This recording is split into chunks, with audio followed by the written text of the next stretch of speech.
good. All good? All right. Coach, opening thoughts, wrap up the Cyclone Invitational, and then looking ahead to Nebraska Cardinal. Yes, the Cyclone Open was kind of what we needed. We needed to get some matches in, and to be able to get 2 guys per weight was really nice. Kind of gives us a little bit of clarity on how to go forward. But this weekend's exciting. You know, you get to start over each weekend, and obviously we got to figure out 10 guys to wrestle Friday night, and then we're going to take the rest of the guys to Grandview. Maybe even a couple might double up on Saturday, and that'll be a long day. Always a big tournament, 600-700 people, athletes at that. So yeah, it was a good. You know, I'll let you guys ask questions about individuals, but you know, we get a big weekend here, then we get a weekend off, and then we get to go again. So. What were your biggest takeaways from the Cyclone Invitational? You know, I thought some guys had some really good weekends. I thought Connor Uten had a great weekend. I thought Rocky Elam, for being off the mat as long as he had a great weekend, a real dominating weekend. Panero Johnson, I thought, had a really dominating weekend. Anthony Chimendia, I think, had a really dominating weekend. MJ as well. You know, and Vinny and Isaac, they had to scrap it out a little bit, but those guys are really good competitors. I think their shape helped them win those matches. So, you know, overall, like I said, it was a good start. How excited were you to see Younger back out there wrestling after everything we went through last season? Yeah, I forgot about Younger. It's been a while. You know, he's had 2 matches in basically a year. You know, he had the match at the All-Star meet, and then he had the match. You know, and the Wisconsin kid's a tough kid. You watch that kid throughout the year. Amos has been around a long time. He's a big body. He outweighed us by probably 30 pounds, and so we made some technical mistakes. But Younger's toughness and his heart and his shape is what won that match, and I think that's exciting for us to know that he's winning matches with shape right now this early in the season. So it was good to see him back out there. What are some technical adjustments that Younger needs to make when he's wrestling a bigger heavyweight like that? Yeah, you just don't want to get caught under that weight. I mean, obviously, position's important in all weight classes, but it's especially important at heavyweight because, you know, 265 versus 235, something gives, and he found out, probably took a bad shot, and defensively, Amos was really tough there and scored on him, so he doesn't get taken down much, so he's got to figure that out. You talked about MJ post Cyclone invite. You said you talked Monday about his elbow status. What is the status? Good. You know, we came back Monday and everything was good. I think it must just have been like a thing that scared him more than anything, but structurally, and you know, he worked out Monday, he'll work out today, and so we're strong there. Coach, I see from the projected lineup that Steve-O's going to be back. How's he factor in on Friday? Yeah, we'll scrap today, Tuesday, and assuming that everything goes well, he's ready to go. You know, he got released. We probably could have wrestled him last weekend, but being early in the year and he's a little bit older, we're trying to be as smart as we can with their bodies, and so a big good chance to see him get out there. I know he's excited to get to Hilton. What? Go ahead. Do you kind of feel the same at the start of this year as you did last year?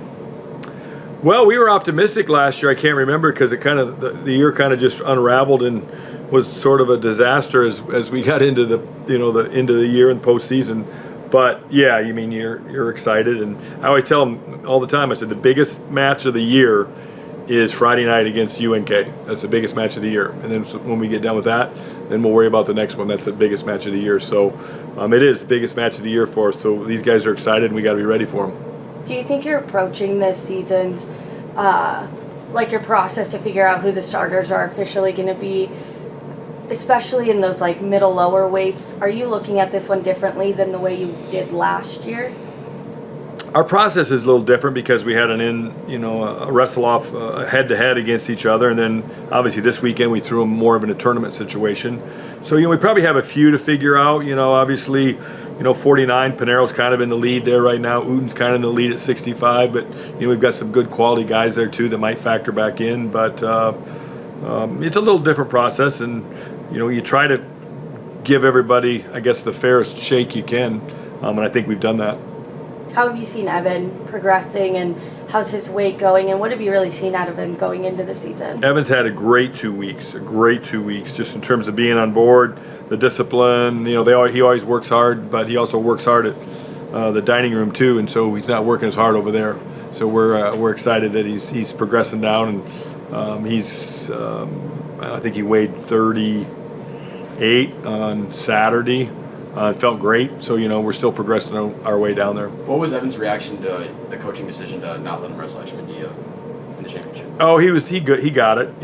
He's probably wrestled Echemendia a few times in a room, and that's not a fun deal because he likes to pick guys up and throw them down all the time. So, you got to protect your body, and I say that kiddingly, but I don't. But I'm being serious. Is Anthony's a very physical wrestler, so the last thing we need to do is throw two guys out there that weren't even going to be at the same weight and risk any injury. So that's why we did that. It wasn't that one guy didn't want to go versus the other guy. It was just a 100% coaching decision that this is not a smart thing to throw those two guys out there right now.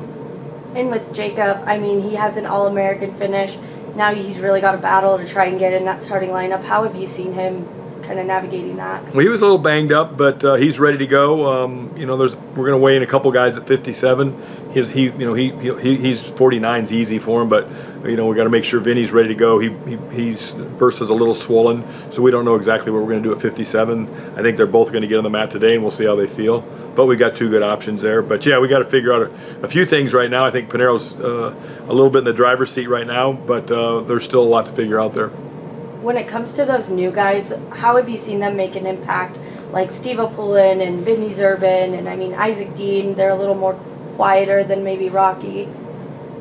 I think, this is all new, and everything's new at Iowa State. The dining facility is, and the perks that these guys experience, probably kind of coming from maybe a mid-major, has probably been fun for them. But now it's wrestling, and the other part of it, on the other side of it, it says, when you put that singlet on, it's different than putting on your old singlet because people are going to take your head off. They're going to try to take your head off, and so there's a little extra pressure putting that singlet on, and you got to handle that the right way.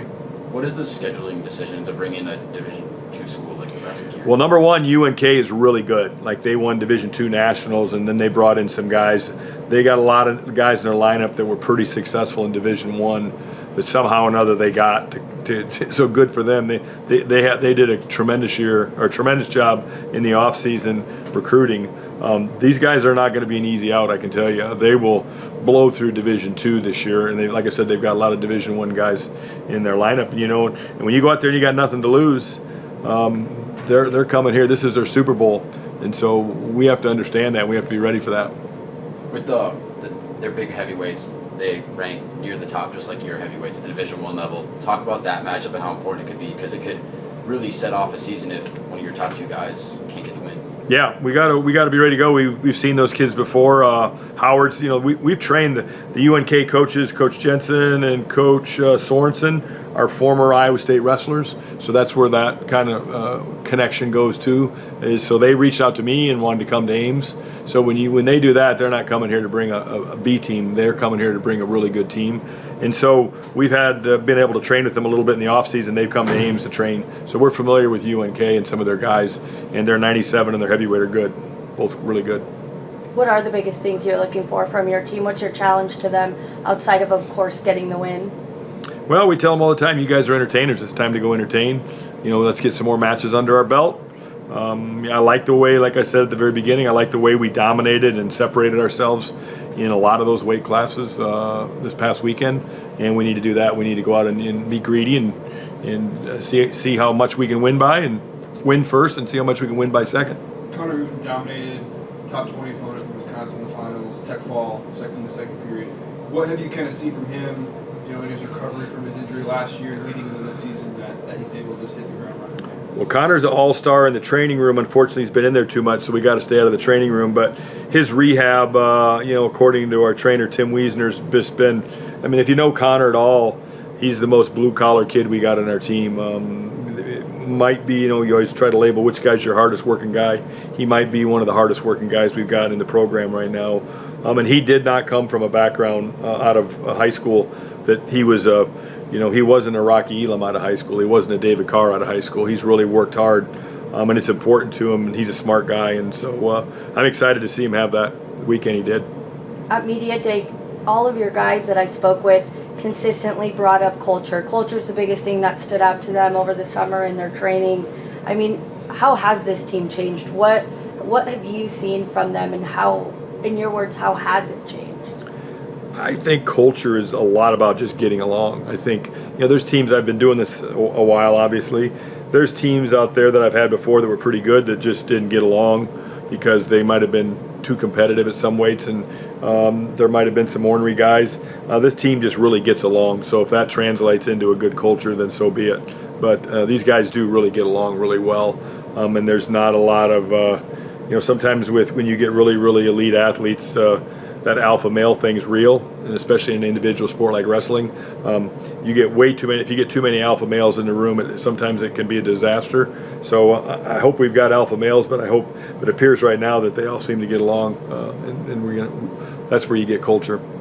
Can you talk about your relationship with Coach Fernando? Coach Fernando, he's awesome. He's the most positive guy in the world. We can have the worst practice in the world, and Coach Fernando will come in the locker room and tell me, "Man, was that a great practice." And he knows that I'm probably not happy, and he just says that to keep me light. So he's been a great addition to our program. His positivity and his energy, and obviously he's had a great impact on us attracting the Cuban athletes, the Arizona athletes, because that's where he's from. So his niche has really been carved at Iowa State. What's his biggest impact on the team? How do you see the guys really respond to him? I think his biggest impact is, sometimes you have to have bad cop, good cop, and he's definitely a good cop, and I'm probably more the bad cop, but so they'd like to see him more than they like to see me sometimes, most of the time. Thanks, Coach. Thank you, Coach. There he is, Connor Hooten, speaking of the devil.